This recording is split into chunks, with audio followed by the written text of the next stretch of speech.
ہم نے یہ تو نہیں یہ کہا پیٹرولیم مصنوعات کی قیمتیں کم نہیں کی، جو تقریباً 15 روپے آپ کو چھوٹ ملنی تھی، اس میں لیوی بڑھا دی گئی اور کہہ دیا گیا کہ جی ہم بجلی کی مد میں آپ کو سہولت دے دیں گے، جبکہ بجلی کی مد میں کوئی سہولت نہیں ملنے والی، یہ سب کو پتہ ہے۔ دیکھیں وزیر اعظم شہباز شریف صاحب نے جب اپریل میں 22 میں جب ہم نو یہ کانفیڈنس انہی کی شرط تھی؟ نہیں میں آ رہا ہوں اس پہ جی اس وقت پاکستان ڈیفالٹ کے قریب تھا، عمران خان صاحب نے آئی ایم ایف سے کی ہوئے جو معاہدہ تھا اس سے بیک ہوئے، اور اس کو پتا تھا کہ نو کانفیڈنس موو کامیاب ہو جائے گا، اور انہوں نے تیل کی قیمتیں بڑھا دی، جو مطلب کم کر دی، سوری 150 پہ لے 150 پہ لے گئے، اور جو کمنٹمنٹ تھی اس سے پیچھے ہٹ گئے۔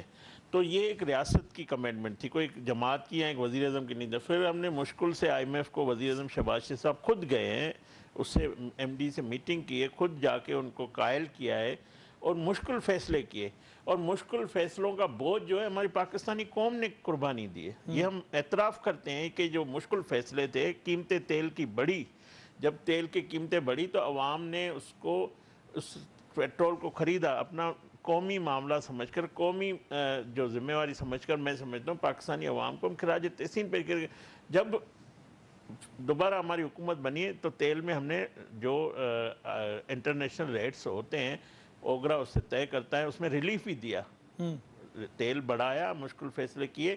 اب جو 38% مہنگائی جیسے ہو گئی، 3% پہ آ گئی، تو جو مشکل فیصلے، ہم تو کہتے ہیں عوام نے اس کا بوجھ اٹھایا ہے، عوام نے جب بوجھ اٹھایا، عوام نے جب قربانی دی، جب ہماری معیشت بہتر ہو رہی ہے، جب ہمارے معیشت کے اشارے بہتر ہو رہے ہیں، ہم نے 23% مارک اپ تھا، آج 12% پہ کھڑا ہے، اس طرح اسٹاک ایکسچینج ہماری اوپر چلی گئی ہے۔ تو جو مہنگائی ابھی بھی ہم سمجھتے ہیں کہ پاکستان کے 50% عوام جو ہے 2 وقت روٹی کے لیے پریشان ہے، تو ہماری وزیر اعظم شہباز شریف صاحب کی ہمیشہ کوشش ہوتی ہے کہ ان مسودہ طبقے کو امپاور کیا جائے، روزگار فراہم کیا جائے، ایسے حالات پیدا کیا جائے تاکہ وہ بھی جو ہم نہیں کہتے سب کچھ اچھا ہے، دودھ اور شہد کی نہریں نہیں بہ رہی ہیں۔ سر ابھی تو رمضان کے مہینے میں آپ دیکھ لیں جو مہنگائی کا طوفان ہے، اس کو تو آپ قابو نہیں کر سکے۔ میں وہی کہہ رہا ہوں، ہم اس کو کنٹرول بھی کر رہے ہیں۔ چینی نہیں قابو آ رہی آپ سے؟ چینی دیکھیں، چینی بھی بالکل ایک عالمی جو ریٹ ہے اس کے حساب سے میں سمجھتا ہوں پاکستان میں اس وقت مہنگی ہے عام آدمی کو۔ رمضان شریف میں جس طرح آپ نے بات کی کہ کس طرح باہر کے ممالک میں لگائے جاتے ہیں، حکومت نے پورے اقدامات کیے ہیں، حکومت نے پیکیج دیا ہے، صوبائی حکومت پنجاب نے پیکیج دیا ہے کہ عام آدمی کی مدد کی کھیلدار جائے۔ صاحب میرے ساتھ ذرا سستے بازار چلیے گا، وہاں پہ سٹاک اویلیبل ہی نہیں ہوتا، ختم ہو جاتا ہے۔ میں دیکھیں وہ گورننس کے معاملے بھی ہوتے ہیں، اصل تو معاملہ گورننس پہ ہی آتا ہے، حکومت کا کام گورننس ہے۔ صوبائی حکومتوں کی ذمہ داری ہے۔ وزیر اعلیٰ مریم نواز صاحبہ نے اس میں بہت اقدامات کیے ہیں، باقی صوبوں کو بھی کرنے۔ تو میں وہی کہہ رہا ہوں کہ سب کچھ اچھا نہیں ہے کہ اتنا اچھا ہے کہ سب کچھ ٹھیک ہے، یہ سر نہیں۔ وفاقی دارالحکومت یہ تو حکومت کے انڈر آتا ہے نا۔ ہم پوری کوشش کر رہے ہیں، ہمارے جو چیز 150 کی ہے 200 کی تھی وہ 400 500 600 کی مل رہی ہے۔ چینی کی جب ریٹ بڑھے ہیں، جو شوگر ملوں نے جو کمنٹمنٹ کی تھی اس سے پیچھے ہٹے ہیں، یا جو کچھ ہوا ہے، وزیر اعظم نے اس پہ ایکشن لیا ہے، سخت ایکشن لیا ہے، اور چینی کو سستا مزید مہنگا نہ کرنے کے لیے انہوں نے پوری چینی کے علاوہ جو باقی اشیاء خرد و نوش ہیں ان کے جا کے ریٹ آپ مارکیٹ میں پوچھیں، آپ مرغی کی قیمت کو دیکھیں، آپ اس کے بعد پھلوں کی قیمتوں کو دیکھیں۔ میں وہی کہہ رہا ہوں کہ دیکھیں جس طرح آپ نے کہا کہ ہمارے مقدس ماہ رمضان کا ہے، ہمارے ویپاری ہیں، یہ تو بانٹنے کا مہینہ ہے۔ ہاں، مگر آپ نے جس طرح کہا دنیا میں بزنس کمیونٹی ریلیف دیتی ہے، یہودی کمپنیاں، عیسائی کمپنیاں 70% ڈسکاؤنٹ لگا دیتی ہیں۔ ہمارے اپنے ہی مسلمان کو سستا پیکیج دینے کے بجائے اور مہنگائی کرتے ہیں، تو اس کے خلاف حکومت ایکشن بھی لیتی ہے۔ گورنمنٹ اپنا بڑا اچھا کام کر رہی ہے، ہمارے کیپٹل میں بھی، ہمارے صوبوں میں بھی۔ تو یہ صوبائی معاملہ بھی ہے، مگر صوبائی حکومت اپنی وزیر اعلیٰ مریم نواز صاحب نے اس پہ سخت اقدامات بھی کیے ہوئے ہیں، سستے بازار بھی لگائے، انشور کیا ہوا ہے کہ مہنگائی نہ بڑھے، اور اس کے لیے پوری طرح حکومت پنجاب بھی متحرک ہے، وفاق بھی متحرک ہے، باقی صوبے بھی اپنی کام کر رہے ہوں گے۔ نہیں، ابھی آپ نے پیٹرولیم لیوی پہ بھی بات کی ہے، میں اس پہ دوبارہ آنا چاہوں گا۔ مجھے یہ بتائیے گا کہ یہ 15 روپے کا ریلیف جو ہے یہ آئی ایم ایف کی شرائط میں شامل تھا جو نہیں دیا گیا عوام کو؟ تقریباً کہا جا رہا ہے کہ یہ 15 روپے کا ریلیف تھا۔ دیکھیں بات یہ ہے کہ میں نے کہا کہ مہنگا ہم نے پیٹرول کیا، آئی ایم ایف کے جو ہماری کمٹمنٹ ہے، ہم نے سبسڈی ختم کر، سبسڈی ختم کر، لیکن یہ تو عالمی مارکیٹوں میں قیمتیں گری ہیں۔ مجھے یہ بتائیں آپ رضا صاحب، 200 کی چیز خرید کر ہم 150 کیسے دے سکتے ہیں؟ مارکیٹ انٹرنیشنلی سستی ہوئی ہے۔ 150 تو نہیں دے سکتے۔ ہاں، یہ ضرور ہو سکتا ہے کہ جو ہم اس میں سبسڈی دے رہے تھے ہم تب دیتے جب ہمارا خزانہ بھرا ہوا ہو، ہمارے حالات اچھے ہوں، تو تو ہم کیسے کر سکتے ہیں؟ جو ریٹ انٹرنیشنل ہے اوگرا اس کے مطابق طے کرتا ہے، جو آئی ایم ایف سے کمٹمنٹ جس بھی شعبے میں ہم پوری کریں گے. پہلی ہماری پرائرٹی ہے، کیونکہ ہم نے آئی ایم ایف سے مس کمٹمنٹ کی بطور عمران خان نے سر وہ کمٹمنٹ تو ہو گیا، وہ تو ٹھیک ہے، مگر اب ہم ایسا کوئی کام نہیں کر سکتے کسی بھی لیکن جتنی شرائط پہ آپ قرضے لے رہے ہیں، ہر دفعہ جو ٹرنچ آتی ہے اس پر نئے شرائط مسلط ہوتی ہیں. ہماری نیت ہے کہ یہ قرضے آئندہ ہم نہ اٹھائیں، مگر ظاہر ہے یہ ہمیں ضرورت ہے، ملک کو آگے بڑھانا ہے. اگر آئی ایم ایف کے بغیر ملک اس وقت نہیں چل سکتا تو ہمیں پاکستان کو ڈیفالٹ نہیں کرنا ہے. خدا نہ خدا ہماری ساکھ ہے، ہمارا جو وقار ہے اس کو ہم بحال رکھیں گے. ہاں یہ مہنگائی کا جو یا آئی ایم ایف کی وجہ سے کچھ جو عوام پہ لوڈ آتا ہے اس کو ضرور ہم برداشت کر رہے ہیں. ٹھیک ہے. اچھا یہ بتائیے گا کہ جو ہم سولر پالیسی بنا رہے ہیں، سنا ہے کہ جی تقریباً اس پہ ٹیکس بڑھا دیا گیا ہے، جو ریٹس کے حوالے سے 10 روپے فکس کر دیا گیا جو 27 روپے ہوتا تھا. ہم مہنگی بجلی خرید سکتے ہیں آئی پی پی سے اور وہ اپنی عوام پہ بوجھ ڈال سکتے ہیں. تو سولرائزیشن جو ہو رہی ہے جس سے وہ آئی پی پیز کے معاہدے ختم ہو سکتے ہیں، ان کی ضرورت ہی ہمیں نہیں رہے گی، ہم ان کو کیوں نہیں ختم کر رہے ہیں؟ عوام پہ کیوں بوجھ ڈال رہے ہیں؟ دیکھیں آئی پی پیز کا معاملہ یہ جو معاہدے تھے ایک حکومت کا نہیں تھا، یہ کئی سالوں سے پرانا معاہدے مختلف وقتوں میں ہوئے. میجورٹی جو ہوئے پیپلز پارٹی اور نون لیگ کے دور میں ہوئے، نہیں ہے پی ٹی آئی کے دور میں بھی ہوئے، کچھ ہوئے 2015 کے بعد ہم دیکھیں وہ بھی نون لیگ کا دور کافی ہوئے ہیں. جو اس وقت عمر ایوب صاحب اپوزیشن لیڈر جو تنقید کرتا ہے اس کے قلم سے ہوئے ہیں، کافی چیزیں ہوئی ہیں، ہر حکومت میں ہوئی ہے. مگر اس میں ایکشن کس نے لیا؟ وزیر اعظم شہباز شریف صاحب نے. آئی پی پیز کا جو معاملہ ہے ہم اس کو احسن طریقے سے حل کر رہے ہیں. ظاہر ہے ہمارے جو کمپنیوں کے ساتھ ہیں ہم نے کوئی اس طرح سولر صارفین پہ کیوں بوجھ ڈالا جا رہا ہے؟ جی بالکل یہ کمپلین آ رہی ہے اور یہ لوگوں کی شکایت ہے. میں سمجھتا ہوں وزیر اعظم اس کا ضرور دیکھیں گے. سولر میں سمجھتا ہوں جو ہم نے لوگوں کی انویسٹ کروائی ہے، اگر آپ کے گھر میں 20 لاکھ روپے گورنمنٹ کا تو کچھ نہیں لینا دینا نا، آپ آسمان سے میں وہی کہہ رہا ہوں، اگر 20 لاکھ کا اس نے لگا دیا ہے تو کل اس کے لیے پریشانی نہ ہونا چاہیے. تو ضرور ہم اس پہ بات کریں گے. کیبنٹ میں اگر بات آئی تو میں ضرور مطلب پہلے آپ نے انکریج کیا، جیسے آپ کی شوکت عزیز صاحب کے دور میں گرین انرجی پالیسی آئی، آپ نے جو سی این جی پمپس تھے وہ لگائے. یہ نہیں پتا تھا کہ سوئی سے آپ کا ذخیرہ ختم ہونا شروع ہو گیا اور آپ مہنگی گیس خریدنا شروع ہو گئے، لیکن آپ نے کہا جی لگاؤ. آج جا کے وہ چینج ہو جاتا ہے. ان کا پیسہ سولر والوں کے ساتھ بھی یہی ہو رہا ہے کہ آپ تو یہ گھریلو صارفین کے اوپر ٹیکس لگا رہے ہیں، یعنی کہ آپ بجلی لینا بند کر دیں ان سے، یعنی جو ایک ریلیف ہے ان کو ملتا ہے وہ ختم ہو جائے گا. میں وہی کہہ رہا ہوں کہ جن لوگوں نے جس عوام نے اپنے جتنا بھی جس کی ضرورت تھی انہوں نے انویسٹ کیے سولر میں، اس کو انشور کریں گے. اب نئے کی جو بات ہو رہی ہے کہ نیا سولر پہ یا اس طرح کا جو نئی پالیسی ہے اس پہ بھی ہم دیکھیں گے. ظاہر یہ ڈیبیٹ ہوگی اور ایسا کوئی کام نہیں کریں گے جو عوام پہ بوجھ پڑے، عام آدمی پہ بوجھ پڑے. تو اس کے لیے بھی ضرور ہم اقدامات کریں. اچھا دوسرا ایک چھوٹا سا میں اس پہ آنسر چاہوں گا کہ آپ سمجھتے ہیں کہ دہشت گردی کے خلاف جنگ میں اس وقت ہمیں یکسوئی حاصل ہے؟ ہمیں اپوزیشن کے بغیر آپریشنز کر سکیں گے یا ہم اپنے ٹارگٹس اچیو کر سکیں گے؟ پہلی بات یہ 2014 میں جب نواز شریف صاحب نے یہ آپریشن شروع کرنے جا رہے تھے، انہوں نے قومی یکجہتی کے لیے تمام بشمول پی ٹی آئی کی قیادت بٹھایا تھا اور قومی یکجہتی کا مظاہرہ ہوا. اور آپ اے پی ایس کے بعد بات کریں. ہاں اس میں آپریشن میں کامیابی ہوئی. کراچی ٹارگٹ ضرب عضب میں کامیابی ہوئی، کراچی ٹارگٹ آپریشن میں کامیابی ہوئی، رد الفساد میں کامیابی ہوئی. پھر پونے 4 سال میں جو کچھ کیا گیا، جس طرح دہشت گردوں کو پھر بسایا گیا، چھوڑے گئے جیلوں سے خطرناک قیدیوں کو صدر مملکت نے چھوڑا، یہ دہشت گردی. میں نے کہیں سنا تھا کہ شاید اس میں پی ڈی ایم کا جو پہلا جو حکومت تھی اس میں وزیر اعظم نے بھی پرمیشن دی تھی اس میں. دیکھیں بات یہ کہ جو پونے 4 سال کی حکومت تھی، وزیر اعظم اس وقت جو تھے ان کی پالیسی تھی، یا اس وقت سلامتی کونسل کے بھی اجلاس ہوئے ہیں، اس متعلق بھی بات ہوئی، بریفنگ ہوئی تھی، مگر فیصلہ جو ہے الٹیمیٹلی چیف ایگزیکٹو کا ہے. اگر آپ کہتے ہیں کہ ہاں وزیر اعظم اختیارات ہیں، وزیر اعظم اگر بے اختیار ہے تو پھر وہ چھوڑ دیں وہ کرسی. تو یہ وزیر اعظم کی پالیسی ہوتی ہے، اس بندے کی، اس شخص کی یہ پالیسی تھی. لیکن خلیفہ صاحب ضرب عضب پہلے شروع ہو گیا تھا، اعلان حکومت کی طرف سے بعد میں ہوا تھا. دیکھیں پورا اعتماد میں لیا گیا قوم کو، پورا قوم کو اعتماد میں لے کے پوری قومی یکجہتی کے ساتھ شروع کیا گیا تھا. بات یہ کہ یہ کہتے ہیں کہ بھائی آپ دہشت گردی، یا جس طرح سی ایم کا بعد میں بیان آیا ہے کہ کے پی کے میں اجازت نہیں دوں گا. مجھے یہ بتائیں آپ کسی کے قتل عام کی اجازت دے رہے ہیں؟ آپ ان کے ساتھ کھڑے ہیں جو لوگ بسوں سے اٹھار کے سی این آئی سی چیک کر کے زبان کی بنیاد شناخت کر کے مار دیں، قتل عام کریں، فورسز پہ حملے کریں، ہمارے جوانوں کو شہداء کی قربانی ہو. پھر ہمارے جو صوبائی حکومتوں کے چیف ایگزیکٹو اس طرح کی گفتگو کریں گے تو اس آپریشن کو، اس فوج کے جوانوں کی جو شہادتیں ہوتی ہیں، زیادہ ہمیں نقصان اٹھانا پڑتا ہے ان جیسے جو بیانات. حالانکہ یہ ایک صوبے کا مسئلہ ہے، مگر وہ وفاق ان کے ساتھ مل کے، تو یہ صوبائی ذمہ واری بھی ہے اور قومی ذمہ واری بھی ہے. یہ قومی معاملہ ہے. ہم کہتے ہیں کہ آپ کتنی سیاست کریں، کتنی ہماری سیاسی مخالفت کریں، مگر اس موضوع پہ دہشت گردی کا جو چیلنج ہے یہ سب کے لیے ہے، یہ پاکستان کے لیے. اس پہ کم سے کم آپ اس طرح کی جو رویہ ہے، یا آپ نے جس طرح جعفر ریلوے ایکسپریس، جعفر ایکسپریس کے اوپر جو جعفر حملہ ہوا، ایکسپریس پہ جو اس نے حملہ مذمت ہوا، بھی نہیں کی، مذمت نہیں کی، کسی بھی معاملے کی مذمت نہیں کرتے وہ تو. اس بیانیے کو بڑھایا جس کو انڈیا میڈیا پہ دکھا رہا تھا، اس بیانیے کے ساتھ آپ کھڑے تھے. ٹھیک ہو گیا، تو بہت شکریہ. ہم یہ کہتے ہیں کہ قوم یہ دیکھ رہی ہے، پوری قوم جب ایک ہوتی ہے اس دہشت گردی پہ، ایک شخص کی تکبر، ایک شخص کی انا، اور وہ کہاں کھڑا ہے اور وہ کیا چاہتا ہے. تو ہم کہتے ہیں کہ آپ کس طرح کہتے ہیں کہ ہم آپریشن نہیں ہونے دیں گے یا آپریشن نہیں ہونا چاہیے.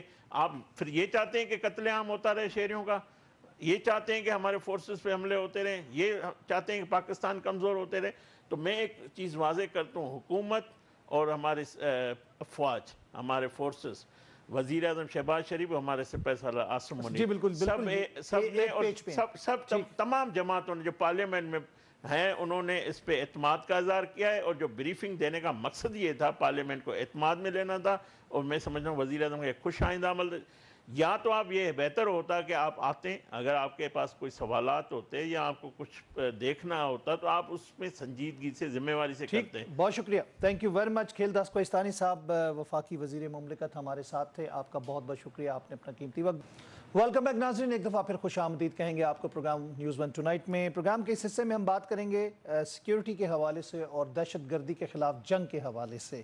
اس پروگرام کے اس حصے میں ہمارے ساتھ موجود ہیں میجر جنرل ریٹائرڈ زاہد محمود صاحب، دفاعی تجزیہ کار ہیں. السلام علیکم جنرل صاحب، آپ کو خوش آمدید کہتے ہیں. جی وعلیکم السلام جی، thank you very much. General صاحب، دہشت گردی کے خلاف جنگ ہمیں تقریباً تیسری دہائی ہے اور ہم جسے کہتے ہیں کہ اپنے وسائل آپ کے تحت اس کو لڑ رہے ہیں.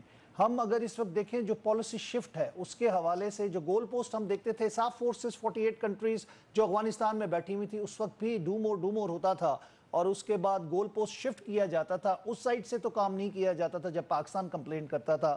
یہاں پر وزیرستان اور شمالی وزیرستان کے حوالے سے، شوال ویلی کے حوالے سے سوال اٹھتے تھے. ٹرائپیٹائٹ کمیشنز بنتے رہے، انٹیلیجنس شیئرنگ ہوتی رہی، لیکن ہمارے ساتھ دھوکہ ہی ہوا ہمیشہ. آج بھی امریکہ جو اسلحہ چھوڑ کے گیا اور جس طرح وہ کنسورشیم بنا کے بھارت کے نرغے میں جا کے ان کی سلیپر سیلز یا پھر ٹی ٹی پی، داعش اور طالبان کا نیکسس بن کے حملہ آور ہے، اس کے بارے میں ہماری پالیسی کیا ہونی چاہیے؟ جی بسم اللہ الرحمن الرحیم. دیکھیں، سب سے پہلے تو یہ سمجھنا ہوگا کہ ہمیں یہ جو ابھی دہشت گردی بڑی ہے، جو سرچ بڑا ہے، اس میں ہمارے اندرونی عوامل بھی شامل ہیں. ہماری بیڈ گورننس کہہ لیں، ہمارے پورلی کرافٹڈ ڈپلومیسی کہہ لیں، یا انٹرنل جو پولرائزیشن ہے وہ ضرور شامل ہے. لیکن اس کے علاوہ جو ہے، جو ایکسٹرنلی اپلیکیشن ہوئی ہے، خاص طور پہ ایک نئے مائنڈ سیٹ والا جو ہندوتوا مائنڈ سیٹ والا بھارت ہے، اس نے اپنی اپلیکیشن کو تیز کیا جی. اور ان کو بیسٹ سوٹڈ ایک ملک مل گیا افغانستان کی صورت میں، جہاں پر ایسے لوگ اور ایسے عناصر موجود ہیں جو اب اس جو ٹیررزم سے ریلیٹڈ اور وار ریلیٹڈ اکانومی کے ساتھ اب جڑ چکے ہیں جی. ان کی میں کہتا ہوں وہ شست میں شامل ہو گیا. انفارچونیٹلی وہ اس فرکشن میں رہنا چاہتے ہیں. پھر افغانستان کے اپنے حالات ہیں. انفارچونیٹلی شروع سے افغانستان، یہ ہمارا بلوچستان، یہ فاٹاز کے ایریا آپ کو یاد ہوگا تو رشین کے اگینسٹ جو ہے وہ برٹشرز نے بھی ان کو بفر زون کے طور پہ رکھا. یہاں پہ فرکشن رکھی گئی، یہاں پہ چیزیں جو ہے ڈیولپ ہی نہیں ہو سکی. تو بہرحال یہ تو پاسٹ کا حصہ ہے، ایک ہسٹری ہے. ہم یہاں تک پہنچے ہیں، بیٹریل کی کہانی ہے. امریکہ یہاں سے ڈس آرگنائزڈ وڈرال کر کے چلا گیا. $7 بلین کا یہاں پہ اسلحہ چھوڑ کے چلا گیا. ابھی آپ نے سوال کیا کہ جی ان کے کانوں پہ جو نہیں رہی تھی یا ان کو افیکٹ نہیں کرتا اور سٹوری آف بیٹریل ہے. تو دیکھیں جی، دنیا کا ہر ملک اپنے انٹرسٹ کے مد نظر رکھتا ہے جی. آپ جتنی چیخوں پکار کرتے رہے، وہ اپنے انٹرسٹ کو سامنے رکھے گا. جس وقت آپ ان کے لیے یوٹیلیٹی آئٹم ہوں گے، وہ آپ کو لک آفٹر کرے گا، آپ کو خیال بھی کرے گا، آپ کو تھوڑا سا سن بھی لے گا. لیکن آپ جب نہیں ہوں گے تو آپ کو وہ یوز کرنے کے بعد ابنڈن کرتا ہے جی. سیکنڈلی، اپنے فیلیئرز کو کور کرنے کے لیے ان کو ایک کاسس بلایا چاہیے ہوتا ہے، ایک ریزن چاہیے ہوتا ہے کہ جی کس کے اپنا جو یہ ہے گن جو ہے اس کے پلڑے میں پھینک دیا جائے. اور اس کو ریزن دے دیا جائے. ماننے کی بات یہ ہے کہ بھارت افغانستان سے امریکہ اپنی جنگ آلموسٹ ہار کے گیا ہے یا نامکمل کر کے گیا ہے, اور اس کا اظہار جو ہے وہ ان کے پریزیڈنٹ ٹرمپ نے کر دیا. That was the most embarrassing situation, embarrassment کا نام لیا ہے ان کو جو امریکن وڈرال ہوا ہے. اب وہ اسلحہ یہاں پہ چھوڑ گیا ہے, ڈیلیبریٹلی چھوڑ گیا یا نہیں چھوڑ گیا.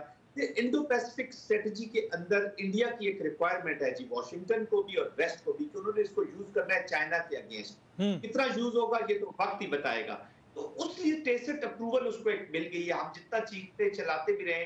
تو جی ساری ڈسکشن کا جو میں لانا چاہ رہا ہوں وہ یہ ہے کہ ہم نے اس جنگ سے خود ہی نکلنا ہے, اور اس کے لیے ہمیں ایک نیشن سٹیٹ بننا ہوگا جی. اس پہ ہم فردر بات کر سکتے ہیں. جی بالکل, آپ نے صحیح کہا. کے پی اور بلوچستان میں آپریشن کی ضرورت موجود ہے, لیکن اگر آپ پولیٹیکل یکسوئی نہ ملے آپ کو تو وہ آپ کے لیے کمپرومائز ہو جاتا ہے. اور آپ نے کہا کہ ان کے اندر سمپتھائزرز موجود ہیں. حکومت کے پی کے کی جو ہے وہ ان کے ساتھ سمپتھیز رکھتی ہے. کوئی ابھی تک بلوچستان کے حوالے سے ہم نے دیکھا کہ جعفر ایکسپریس پہ معذرت نہیں ہوئی, دہشت گردی کے کسی بھی عمل پہ ان کی طرف سے کوئی معذرت یا پھر کوئی اس کی مذمت نہیں آتی. آپ سمجھتے ہیں کہ ہمیں اپنی پالیسیز کو بھی ریویو کرنے کی ضرورت ہے, افغان پالیسی اور ساتھ ساتھ جو دہشت گردی کے لیے وہاں کی زمین استعمال ہو رہی ہے اس کے لیے؟ یہ دیکھیں, پالیسی جو ہوتی ہے وہ نیشن کی ہوتی ہے جی. پہلے تو ہمیں سمجھنا ہوگا کہ کیا چیز ہے جو نیشن کو بناتی کیا ہے جی. ایک نیشن سٹیٹ 3 چیزوں پر ہوتی ہے. ایک ہوتی ہے عوام, ایک ہوتی ہے گورنمنٹ, اور ایک ہے ملٹری. یہ تینوں مل کے ایک سٹیٹ بناتے ہیں, ایک سٹیٹ ہوتی ہے. اب نیشنل پالیسیز ہماری انفارچونیٹلی پرابلم ہمارے پاکستان میں یہ ہے کہ ہم اپنی جو پولیٹیکل پروسیس ہے, جو پالیسی میکنگ ہے, اس کو ہم نے پالیٹکس کو انڈیویجولز کے ساتھ اٹیچ کر دیا جی. ایک جو قومی پالیسی ہے یا قومی جو ایک پالیٹکس ہے وہ آپ کو لے کر جاتی ہے toward the achievement of the political aims of the state. اب گورنمنٹ کا کام ہوتا ہے کہ جتنے بھی ایلیمنٹس آف نیشنل پاور اس کے ڈسپوزل پہ ہوتے ہیں, جتنا بھی میٹیریل اس کے ڈسپوزل پہ ہوتا ہے, جو اس کی ملٹری ہوتی ہے, جو آرمی ہوتی ہے, جو اور وار رن کرنے کے لیے جتنے بھی میٹیریلز ہیں, تو ان کو اکٹھا کرنا اور عوام سے انرجی حاصل کرنا, عوام کو اس فوج کے پیچھے کھڑا کرنا, انرجی عوام نے دینی ہے, تب جا کے وار کی ایکٹیویٹی مکمل ہوتی ہے, یا کوئی بھی آپریشن جو ہے وہ سکسیسفل ہوتا ہے. ٹھیک ہے, لیکن جو ملکی سفارتی اور عسکری سطح کے اوپر جو ہمارے معاملات ہیں اس کے اندر آپ نے ایک تو ایلیمنٹ آ گیا عوام کا, اور پولیٹیکل اس کی سائیڈ بھی آپ نے دیکھ دی. لیکن آپ کے جو اپنے ایک انسٹنس, مطلب ہم کہتے ہیں نا کہ ایک اندر سے جو ایک چیز نکلتی ہے, اس وقت ہمارے فوجی جوان ہلاک ہو رہے ہیں, شہید ہو رہے ہیں, ہمارے معصوم شہید ہو رہے ہیں, ہمارے وہ لوگ جو کہ اپنوں سے بچھڑ گئے ہیں, عام مسجد میں نماز پڑھنے والے لوگ, یا پھر ریٹائرڈ جو اہلکار ہیں فوجیوں کے, یعنی ہم جن کو کہتے ہیں ریٹائرڈ پرسنلز ہیں, ان کو ٹارگٹ کیا جا رہا ہے. آپ کو لگتا ہے کہ عوام کے اندر یہ شعور بیدار ہو گیا ہے دوبارہ؟ جی دیکھیے, عوام کو تو سمجھنا ہوگا کیونکہ عوام کے اوپر تو اتنے تجربے کیے جا رہے ہیں. ڈیجیٹل ٹیررزم ہے جی, پھر عوام کے ذہنوں کو اتنا ہائیبرڈ کی اپلیکیشن ہے نا, دس از اے ہائیبرڈ وار. وہ تو ہم فزیکل ڈومین کی تو بات کریں, ہائیبرڈ وار تو جو ہے یہ جسم سے زیادہ ذہن کی جنگ ہے جی, جہاں پہ ریڈیکلائزیشن ہے, جہاں پہ سبورژن ہے, جہاں پہ عوام کے دماغ میں یہ ڈال دیا جاتا ہے کہ جی تمام مسائل کی جو جڑ ہے نا وہ فوج ہے. تو یہ بیسیکلی پاکستان کے اگینسٹ یہ وہی لوگ ہیں یا وہی ایلیمنٹس ہیں جو اس پاکستان کی جنگ کو جیتنا نہیں چاہتے, گویا وہ پاکستان کو دیکھنا نہیں چاہتے. پاکستان کے اچھا کچھ تو وٹنگلی کر رہے ہیں, بائی ڈیزائن کر رہے ہیں, اور اپنا پیسہ کما رہے ہیں اس کے بیچ میں, یا اپنے مقاصد حاصل کر کے جو بھی ان کے اسپانسرز ان کو دے, اینڈ موسٹلی انوٹنگلی اس میں شامل ہوں گے. ان کو پتہ ہی نہیں چل رہا کہ ہائیبرڈ کے بیچ میں ان کے ساتھ ہو کیا گیا ہے, ہو کیا رہا ہے, کوشچن نہیں ہو رہے. ریڈ لائنز سے آگے لوگ جا رہے ہیں. انڈیویجولز جو ہے they have become larger than the political parties and parties have become larger than the state. تو کئی ایسے معصوم پاکستانی ہیں, یا ان کو میں معصوم ہی کہہ دینا چاہیے, ایک ڈیسنٹ ورڈ ان کے لیے معصوم استعمال کرو, ان کو پتہ نہیں چل رہا کہ وہ اسٹیٹ کو کیسے نقصان پہنچا رہے ہیں. دیکھیں میں کہتا ہوں آپ اپنے پولیٹیکل لیڈرشپ سے پیار کریں, آپ ان کی رسپیکٹ کریں, آپ ان کے لیے اسٹرگل کریں, ان کی جو with in the constitution of Pakistan, لیکن آپ ان عوامل کا ساتھ نہ دیں یا ان کو اس حد تک نہ لے جائیں کہ آپ کی اسٹیٹ کی کیپیسٹی ٹو ویج اے وار ختم ہو جائے. جو مر رہا ہے, جو گولی آ رہی ہے, جو تباہی ہو رہی ہے, یا جب سوسائٹی ڈکلائن کرے گی تو وہ کیا یہ ہوگی کہ بس فوج ڈکلائن کر کے ختم ہو جائے گی, ہم وہیں پہ کھڑے رہیں گے, بچ جائیں گے؟ تو پوری سوسائٹی کولیپس کرے گی, پورا ملک نقصان ہوگا. تو یہ چیزیں دیکھنے والی ہیں. اور میں کہتا ہوں لا فیئر, جو ہارڈ اسٹیٹ کی آج کل ہم بات سن رہے ہیں, ہارڈ اسٹیٹ یہی ہے کہ سینٹرلائز اچھا کنٹرول ہو, لا فیئر بہت اچھا ہو, انفورسڈ